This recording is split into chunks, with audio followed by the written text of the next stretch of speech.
জুলাই জাতীয় সনদ বা সংবিধান সংস্কার যেটা সেটা বাস্তবায়নের একটা আদেশ ওনারা জারি করবেন। দ্বিতীয় হচ্ছে এই আদেশের প্রশ্নে একটা গণভোট অনুষ্ঠিত হবে। আগামী জাতীয় সংসদ যেটা হবে সেটা দ্বৈত ভূমিকায় হবে। এই দ্বৈত ভূমিকাটা ওনারা একটা সংবিধান সংস্কারের কাজও করবেন, আর সাধারণ সংসদের যে কাজ, আইন প্রণয়ন, রাষ্ট্র পরিচালনার বিভিন্ন কার্যক্রম, সরকার গঠন, সেগুলো ওনারা করবেন। আইনি ভিত্তি দেওয়ার যে বাস্তবায়নটা সেটা তিনটা ভাগে ওনারা উত্থাপন করেছেন। জুলাই জাতীয় সনদ বা সংবিধান সংস্কার যেটা সেটা বাস্তবায়নের একটা আদেশ ওনারা জারি করবেন। দ্বিতীয় হচ্ছে এই আদেশের প্রশ্নে একটা গণভোট অনুষ্ঠিত হবে এবং এই গণভোটের পরে আগামী জাতীয় সংসদ যেটা হবে সেটা দ্বৈত ভূমিকায় হবে। এই দ্বৈত ভূমিকাটা ওনারা একটা সংবিধান সংস্কারের কাজও করবেন, আর সাধারণ সংসদের যে কাজ, আইন প্রণয়ন, রাষ্ট্র পরিচালনার বিভিন্ন কার্যক্রম, সরকার গঠন, সেগুলো ওনারা করবেন। এখানে যে 84টা আমরা ঐকমত্য কমিশনে 84টা প্রস্তাব নির্ধারণ করেছিলাম, তিনটা ভাগে বাস্তবায়নের জন্য সুপারিশটা করা হয়েছে। 9টি আদেশ হচ্ছে নির্বাহী আদেশে, এটা এক্সিকিউটিভ অর্ডারে এটা করে ফেলা সম্ভব। আর 48টি প্রস্তাব যেগুলো সংবিধান সংশোধন, সংবিধান সংস্কার এবং সংবিধানের মূলনীতি পরিবর্তনের সাথে সম্পর্কিত, সেটা সংবিধান সংস্কার পরিষদ অর্থাৎ সংসদ যে দায়িত্বটা পালন করবে সংবিধান সংস্কার পরিষদ হিসেবে, সেই দায়িত্ব হিসেবে সেটা পার্লামেন্ট করবে, যে নির্বাহী আদেশ এবং অধ্যাদেশের মাধ্যমে ওই 9টা এবং 28টা হয়ে যাবে। এখন এই 48টা বাস্তবায়নের ব্যাপারে দুইটা সুপারিশ করা হয়েছে কিভাবে করা যায়। একটা তো আমরা বললাম যে জুলাই সনদ বাস্তবায়নের জন্য পার্লামেন্টকে একটা ক্ষমতা দেওয়া হবে। বিকল্প দুই প্রস্তাবের একটিতে বলা হয়েছে জুলাই জাতীয় সনদের সংবিধান সংস্কার সম্পর্কিত বিষয়ে অন্তর্বর্তী সরকার একটি পূর্ণাঙ্গ খসড়া বিল, যেটা সংবিধানের পরিশিষ্ট এক না, পরিশিষ্ট না, এটাকে কি বলে, এটাকে সংবিধানে অন্তর্ভুক্ত করা হবে এবং এটা গণভোটে এটার অনুমোদন চাওয়া হবে সংবিধান সংস্কার বিল আকারে। এবং বলা হয়েছে 270 দিনের মধ্যে যে পার্লামেন্টের দায়িত্ব থাকবে সংবিধান সংস্কার পরিষদ আকারে, তারা যদি 270 দিনের মধ্যে এটা করতে না পারেন তাহলে স্বয়ংক্রিয়ভাবে এই বিলটা পাশ হয়ে যাবে এবং এটা সংবিধান সংস্কার আকারে গৃহীত হয়ে যাবে। অন্য প্রস্তাবে যেটা বলা হয়েছে 270 দিনের মধ্যে জুলাই জাতীয় সনদ অনুযায়ী সংবিধান সংস্কার সম্পন্ন করবে এবং সংস্কার কার্যক্রম শেষ হলে পরিষদের কার্যক্রম শেষ হয়ে যাবে, তখন এটা পার্লামেন্ট আকারে থাকবে আর সংবিধান সংস্কারের যে এখতিয়ার সেটা সমাপ্ত হয়ে যাবে। গণভোটের দিনক্ষণ কখন হবে এটা নিয়ে আমরা দেখলাম যে আমাদের সংস্কার কমিশন বা ঐকমত্য কমিশন এটা সরকারের উপর দায়িত্ব দিয়েছে যে এটা ওনারা চাইলে নির্বাচনের আগেও করতে পারেন অথবা নির্বাচনের দিনও করতে পারেন, যেটা আমরা আগেই উল্লেখ করেছিলাম যে এটা নিয়ে যেহেতু আমাদের মধ্যে দ্বিমত আছে, সুতরাং সরকার একটা সিদ্ধান্ত দিলে আমরা মনে করি এটা সকলের মানা উচিত। এখন আমরা দেখলাম যে কয়েকটা বিষয়ে বিতর্ক তৈরি হয়েছে। একটা হয়েছে যেটা এখনই বললাম যে গণভোট কখন হবে।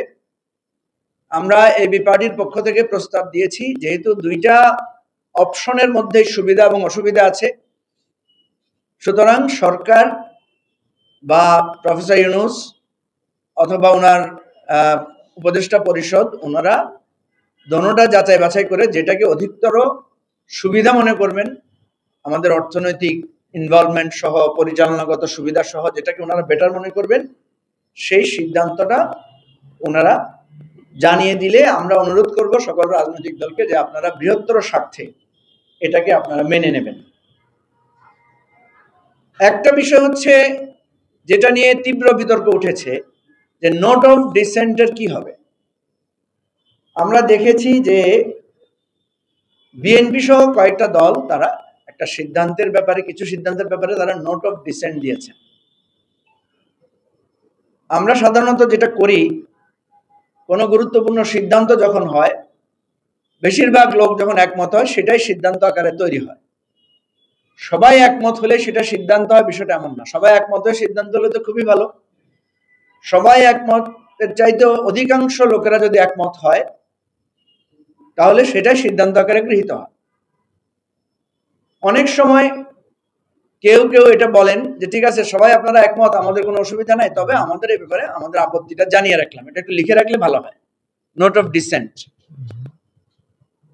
তো এখানে যে নোট অফ ডিসেন্ট গুলো দেওয়া হয়েছে, বিএনপি কিন্তু বিশেষ করে বিএনপি নোট অফ ডিসেন্ট দেওয়ার সময় একটু বাড়তি কিছু কথা বলেছে। সাধারণত যেভাবে নোট অফ ডিসেন্ট দেওয়া হয় সেভাবে নোট অফ ডিসেন্ট বিএনপি দেয় নাই। বিএনপি বলেছে এটাতে আমাদের নোট অফ ডিসেন্ট থাকবে, এবং এই নোট অফ ডিসেন্টের মূল কথা হচ্ছে যে আমরা যদি ম্যান্ডেট পাই তাহলে আমাদেরটাই আমরা বাস্তবায়ন করব। অর্থাৎ বোঝার জন্য বলছি, এই সিদ্ধান্ত আমাদের ঠিক আছে, কিন্তু বিএনপি যদি ম্যান্ডেট পায়, সংসদে যদি তাদের 2/3 অবস্থান থাকে, তাহলে তারা যেটা দ্বিমত করেছেন, যেমন তারা কিছু মেজর জিনিসের দ্বিমত করেছেন। একটা হচ্ছে একই ব্যক্তি প্রধানমন্ত্রী এবং দলের প্রধান হতে পারবেন না, এটার ব্যাপারে তারা দ্বিমত করেছেন। তারা বলছেন যে আমরা যদি ম্যান্ডেট পাই তাহলে আমরা এটা মানব না। যেমন আমরা ঐকমত্য কমিশনে অধিকাংশ দলের মতামতের সিদ্ধান্ত হয়েছে যে এখানে একটা আপার হাউস থাকবে, এবং সে আপার হাউসটা গঠিত হবে প্রাপ্ত ভোটের রেশিও আকারে, অর্থাৎ সংখ্যানুপাতিকভাবে। বিএনপি বলছে যে আমরা যদি ম্যান্ডেট পাই তাহলে এটা আমরা মানব না। এভাবে দুদক, তারপরে আপনার পিএসসি গঠনের ক্ষেত্রেও আমরা বলেছিলাম এটা নিয়োগে একটা কমিটি কাজ করবে।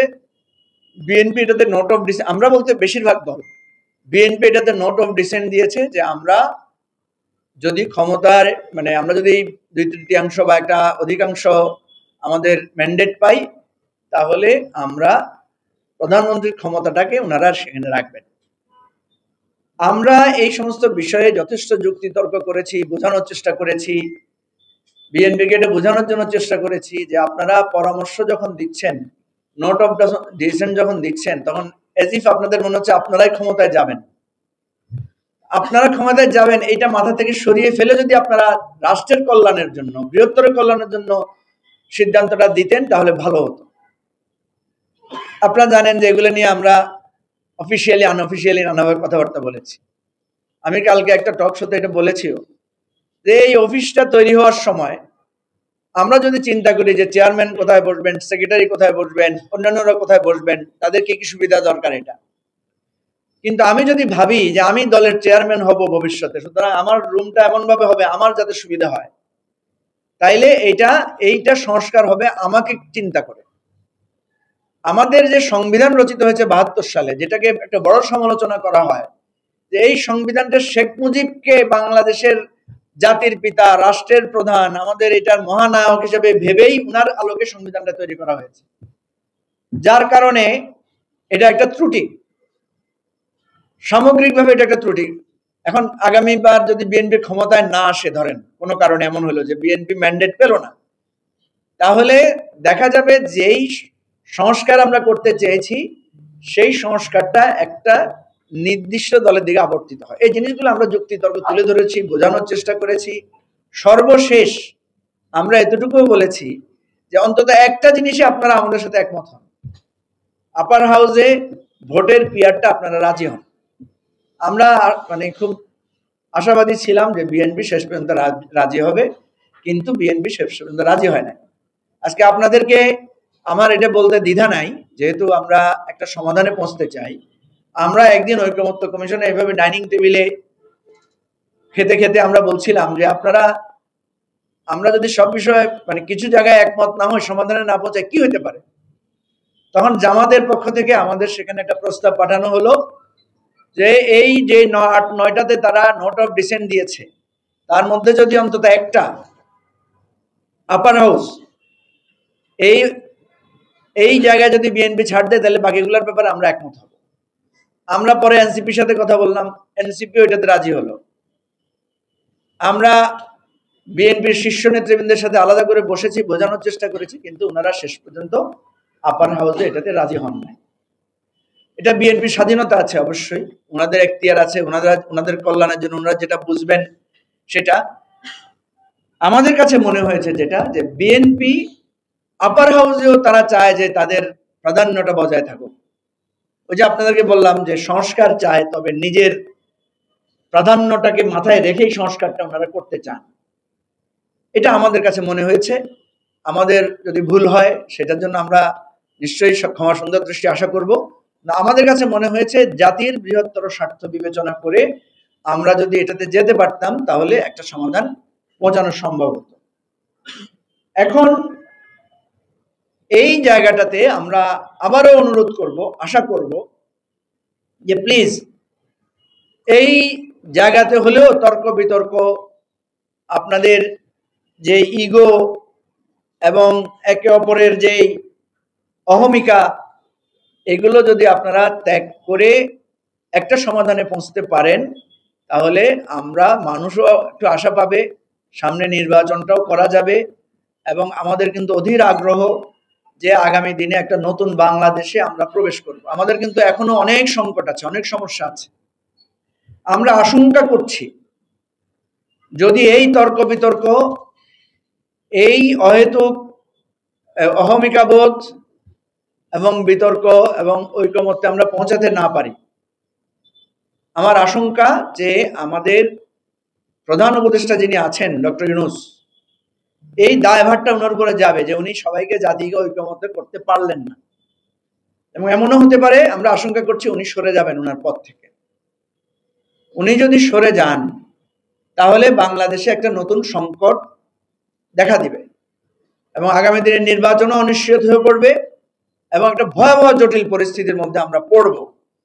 এটা আমি আমাদের এই দলের পক্ষ থেকে আজকে আমরা জাতিকে সাক্ষী রেখে আমরা বলছি, অতীতে আমাদের গোয়ার্তমের জন্য, অতীতে আমাদের এই ধরনের ছাড় দেওয়ার মানসিকতার অভাবের কারণে, এই অহমিকাবোধের কারণে আমরা অনেক জটিল পরিস্থিতিতে পড়েছি। 1/11-এর মতো ঘটনা এই সমস্ত কারণেই হয়েছে। প্রিয় দেশবাসী, আপনাদেরকে আমরা বলবো যে প্লিজ আপনারা সবাই সকল দলকে বোঝানোর চেষ্টা করেন। আমরা আমাদেরকে নিবেদিত করেছি। দেখেন, আমাদের সাথে জামাতের একটা বিরাট দূরত্ব সংকট আছে, তারপরেও আমরা জামাতের কাছে গিয়ে বোঝানোর চেষ্টা করেছি। কারণ জামাতের অনেক বক্তব্য এমন আছে যেটা বিভেদ তৈরি করে। এনসিপিকে আমরা বোঝানোর চেষ্টা করেছি যে আপনারা আমাদের এই গণ অভ্যুত্থানের নায়ক, আপনাদের অনেক কথার মধ্য দিয়ে উত্তাপ ছড়ায়, বিভক্তি তৈরি হয়, আপনারা প্লিজ এগুলো করবেন না। বিএনপিকে আমরা বোঝানোর চেষ্টা করেছি যে আপনারা 15 বছর ধরে ক্ষমতায় আসার জন্য অপেক্ষায় আছেন, কিন্তু ক্ষমতায় আসতে পারছেন না। আপনাদের রাজনৈতিক সিদ্ধান্ত, আপনাদের প্রজ্ঞা, এই জায়গাটা এখানে প্রয়োগ করেন। আজকে এই দেশবাসীকে, জাতিকে আমি সাক্ষী রেখে বলতে চাই, ইতিহাসে এটা লিখে রাখবেন, যদি আমাদের এই আহ্বান আপনারা যদি কর্ণপাত না করেন, আগামী দিনে যদি কোনো কঠিন পরিস্থিতির সৃষ্টি হয়, এই দেশবাসী, জাতি আপনাদেরকে দায়ী করবে। তখন হয়তো আপনারা অনেক ছাড় দেওয়ার কথা বলবেন, তখন হয়তো অনেক কিছু বাদ দিবেন। দেখেন, শেখ হাসিনাকেও কিন্তু আমরা বলেছিলাম যে আপনি পদত্যাগ করে একটা তত্ত্বাবধায়ক সরকারের অধীনে নির্বাচন দেন, নির্বাচনে আপনিও আসেন, আমরাও নির্বাচন করি। কিন্তু শেখ হাসিনা বারবার আমাদের এই আহ্বানকে প্রত্যাখ্যান করেছে।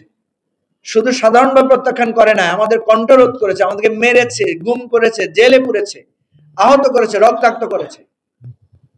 আজকে শেখ হাসিনা দেশ থেকে পালাতে হয়েছে, তার লাখ লাখ কর্মী, তার লাখ লাখ লোকেরা মানুষের কাছে আজকে ঘৃণার বস্তুতে পরিণত হয়েছে। আওয়ামী লীগ করে এই কথা সাহস করে বলার লোকদের না, এটা ভয়ের জন্য না, লজ্জাও একটা ব্যাপার হয়ে গেছে। সুতরাং আমরা অনুরোধ করব, প্লিজ, আওয়ামী লীগ যে ভুল করেছে, আওয়ামী লীগেরও এই ভুল থেকে সংশোধন করে তাদের জাতীয় রাজনীতিতে তাদের ফিরে আসা উচিত। ভুল শুধরে শাস্তি ভোগ করে আসলেই তাদের সঠিক জায়গাটা হবে, আদারওয়াইজ তারা সারা জীবন বাংলাদেশে খুনি, সন্ত্রাসী, গণহত্যাকারী দল হিসেবে চিহ্নিত থাকবে। তেমনি ভাবে অন্যান্য রাজনৈতিক দলকে আমরা বলবো যে, সরকারকে আমরা বলবো যে নোট অফ ডিসেন্টের বিষয়টা বিএনপির সাথে আপনারা আবার আলোচনা করেন। বিএনপি যে যুক্তিটা তুলে ধরেছে এটার মধ্যে একটা যৌক্তিকতা আছে। বিএনপি বলেছে যে নোট অফ ডিসেন্ট তো আমাদের যে সনদ, সেই সনদে তো লেখা আছে। আমরা বলি যে এই সনদে তো আমরা স্বাক্ষর করেছি, সুতরাং বিএনপির যে নোট অফ ডিসেন্ট আছে সেগুলো তো সেখানে লেখা আছে। বিএনপি যদি শেষ তক এই নোট অফ ডিসেন্টের ব্যাপারে একটা আপোষ রফায় না আসে, সমঝোতামূলক জায়গায় না আসে, তাহলে আগামী নির্বাচনে এটাই হবে বিএনপির ব্যাপারে ইলেকশনের একটা ইস্যু, যে বিএনপি 31 দফা সংস্কারের কথা বলেছে, কিন্তু বাস্তবিক জায়গায় যখনই কোনো সংস্কারের আলোচনা উঠে তখন বিএনপি সেখানে নোট অফ ডিসেন্ট দেয় বা অনাগ্রহ দেখায়। একটা বিষয় আমি হয়তো আপনারা প্রশ্ন করবেন, এজন্য আমি আগামভাবে বলতে চাই, এখানে একটা প্রস্তাবে জুলাই সনদ বাস্তবায়ন বিল স্বয়ংক্রিয়ভাবে সংবিধানে যুক্ত হওয়ার একটা প্রস্তাব রাখা হয়েছে। আমরা মনে করি এই জুলাই জাতীয় সনদ একটা ঐতিহাসিক রাজনৈতিক প্রতিশ্রুতির দলিল। এটার বাস্তবায়নে যে 270 দিন বেঁধে দেওয়া হয়েছে এটা অনেক যথেষ্ট, কারণ এটা এমনভাবে আমরা এই বিধানগুলো নিয়ে আলোচনা করে নির্ধারণ করেছি, পার্লামেন্টে এটা নিয়ে খুব বেশি আলোচনা করার আর প্রয়োজন মনে হবে না। তারপরে যদি লাগে সেটার জন্য অত সময়ের দরকার হবে না। সেই জন্য আমি মনে করি 270 দিন না, শুধু 70 দিনের মধ্যেই এটা আলোচনা করে সেটেলমেন্ট করা সম্ভব। সুতরাং এই যে বলা হয়েছে যে 270 দিনের মধ্যে এটা করতে হবে, এইটা আমি মনে করি এটা যৌক্তিক, এবং না হয় অটোমেটিক্যালি এটা সংযুক্ত হয়ে যাবে, যেহেতু এটা বিল আকারে আইন আকারে বিষয়গুলো লেখা হয়েছে। সুতরাং এটাতে আমরা কোনো সমস্যা আছে বলে মনে করি না। এইগুলো নিয়ে বড় ধরনের বিতর্কে লিপ্ত হওয়াকেও আমরা প্রাসঙ্গিক মনে করি না। যদি মনে করেন যে এটা লেখায় অসুবিধা হয়েছে, এটা লেখা বাদ দিলেও সরকার এটাকে 270 দিনের মধ্যে এক্সিকিউশনের জায়গায় নিতে পারে, যেটা প্রথম প্রস্তাবে বলা হয়েছে।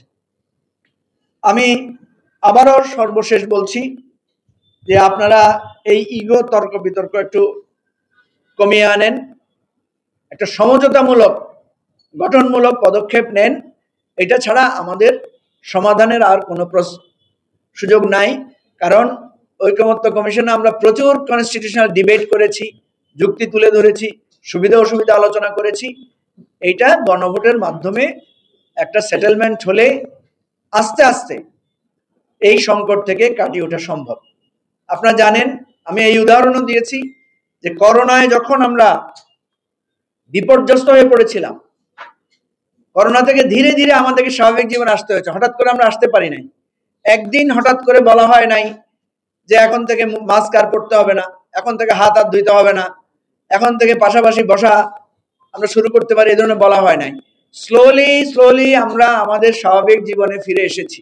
দেখেন, এখানে একটা লোকের মুখে এখন মাস্ক নাই, অথচ একটা সময় ছিল আমরা সংবাদ সম্মেলন করেছি, সকলের মুখে মাস্ক, সকলের গায়ে আমাদের পিপি পরা ছিল। একজনের মুখে মাস্ক আছে, ওই যে ওর হাতে দেখলাম।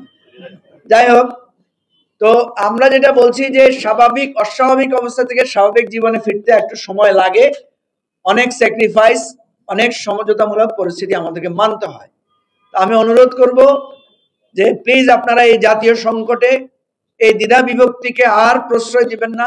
অনেক আমরা করেছি, এখন একটু যার যার জায়গা থেকে ছাড় দিয়ে হলেও আমরা এই জুলাই সনদ বাস্তবায়ন আদেশের জায়গাটাকে আমরা এগিয়ে নিয়ে যাই। এবং সরকারকে বলবো প্রয়োজন আরেকবার আপনারা আবার সবার সাথে কথা বলেন, কথা বলে এই আদেশ কার্যকর করেন। গণভোটটা আপনারা সুবিধাজনক সময়ে দেন।